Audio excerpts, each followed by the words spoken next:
Why did the United States attack Libya, Iraq, Afghanistan, and Yemen? Why are U.S. operatives helping to destabilize Syria? And why is the United States government so intent on taking down Iran, in spite of the fact that Iran has not attacked any country since 1798? And what's next? What are we headed for? When you look at the current trajectory that we're on, it doesn't make any sense at all if you evaluate it based on what we're taught in school. And it doesn't make any sense if you base your worldview on the propaganda that the mainstream media tries to pass off as news. But it makes perfect sense once you know the real motives of the powers that be. In order to understand those motives, we first have to take a look at history. In 1945, the Bretton Woods Agreement established the dollar as the world reserve currency, which meant that international commodities were priced in dollars. The agreement, which gave the United States a distinct financial advantage, was made under the condition that those dollars would remain redeemable for gold at a consistent rate of $35 per ounce. The United States promised not to print very much money, but this was on the honor system, because the Federal Reserve refused to allow any audits or supervision of its printing presses. In the years leading up to 1970, expenditures in the Vietnam War made it clear to many countries that the U.S. was printing far more money than it had in gold. And in response, they began to ask for their gold back. This, of course, set off a rapid decline in the value of the dollar. The situation climaxed in 1971 when France attempted to withdraw its gold and Nixon refused. On August 15th, he made the following announcement. I have directed the Secretary of the Treasury to take the action necessary to defend the dollar against the speculators. I have directed Secretary Connally to suspend temporarily the convertibility of the dollar into gold or other reserve assets, except in amounts and conditions determined to be in the interest of monetary stability and in the best interest of the United States. This was obviously not a temporary suspension, as he claimed, but rather a permanent default. And for the rest of the world who had entrusted the United States with their gold, it was outright theft. In 1973, President Nixon asked King Faisal of Saudi Arabia to accept only U.S. dollars as payment for oil and to invest any excess profits in U.S. Treasury bonds, notes, and bills. In return, Nixon offered military protection for Saudi oil fields. The same offer was extended to each of the world's key oil-producing countries, and by 1975, every member of OPEC had agreed to only sell their oil in U.S. dollars. The act of moving the dollar off of gold and tying it to foreign oil instantly forced every oil-importing country in the world to start maintaining a constant supply of Federal Reserve paper. And in order to get that paper, they would have to send real physical goods to America. This was the birth of the petrodollar. Paper went out, everything America needed came in, and the United States got very, very rich as a result. It was the largest financial con in recorded history.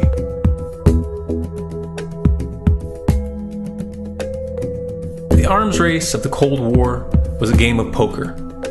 Military expenditures were the chips, and the U.S. had an endless supply of chips. With the petrodollar under its belt, it was able to raise the stakes higher and higher, outspending every other country on the planet, until eventually U.S. military expenditures surpassed that of all other nations in the world combined. The Soviet Union never had a chance. The collapse of the communist bloc in 1991 removed the last counterbalance to American military might. The United States was now an undisputed superpower with no rival. Many hoped that this would mark the beginning of a new era of peace and stability. Unfortunately, there were those in high places who had other ideas. Within that same year, the U.S. invaded Iraq in the First Gulf War. And after crushing the Iraqi military and destroying their infrastructure, including water purification plants and hospitals, crippling sanctions were imposed which prevented that infrastructure from being rebuilt. These sanctions, which were initiated by Bush Sr. and sustained throughout the entire Clinton administration, lasted for over a decade and were estimated to have killed over 500,000 children. The Clinton administration was fully aware of these figures. We have heard that 500,000 children have died. I mean, that's more children than died in Hiroshima. And you know, is the price worth it? I think this is a very hard choice, but we think the price is worth it. Miss Albright, what exactly was it that was worth killing 500,000 kids for? In November of 2000, Iraq began selling its oil exclusively in euros. This was a direct attack on the dollar and on U.S. financial dominance, and it wasn't going to be tolerated. In response, the U.S. government, with the assistance of the mainstream media, began to build up a massive propaganda campaign claiming that Iraq had weapons of mass destruction and was planning to use them. In 2003, the U.S. invaded, and once they had control of the country, oil sales were immediately switched back to dollars. This is particularly notable due to the fact that switching back to the dollar meant a 15 to 20% loss in revenue due to the euro's higher value. It doesn't make any sense at all unless you take the petrodollar into account. So I came back to see him a few weeks later, and by that time we were bombing in Afghanistan. I said, "Are we still going to war with Iraq?" And he said, "Oh, it's worse than that."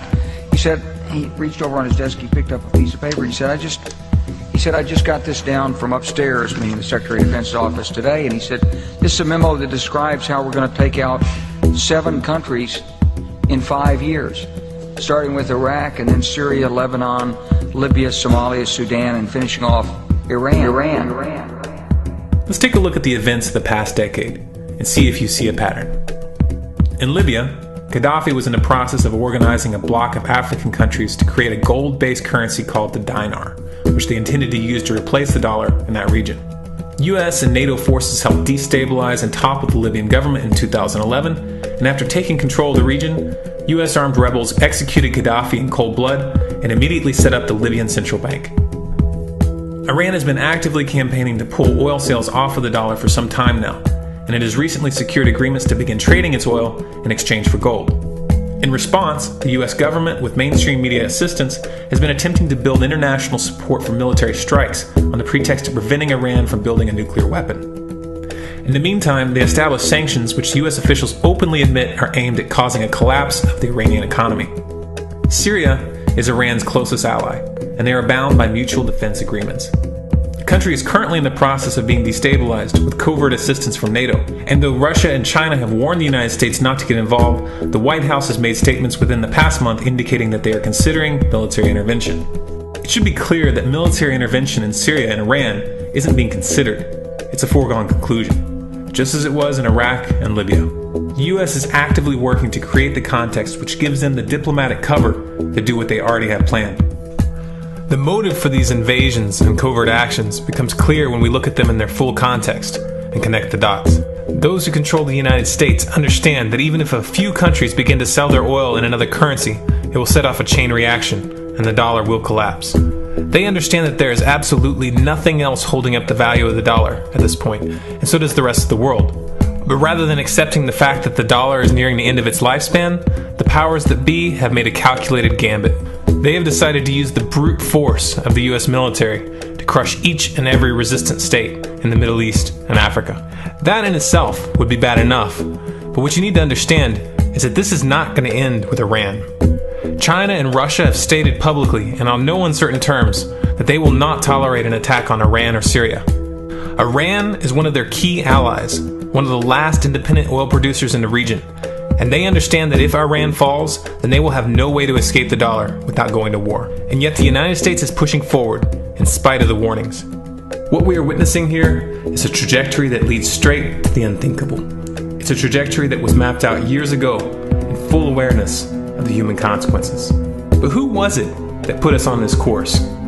What kind of psychopath is willing to intentionally set off a global conflict that will lead to millions of deaths just to protect the value of a paper currency?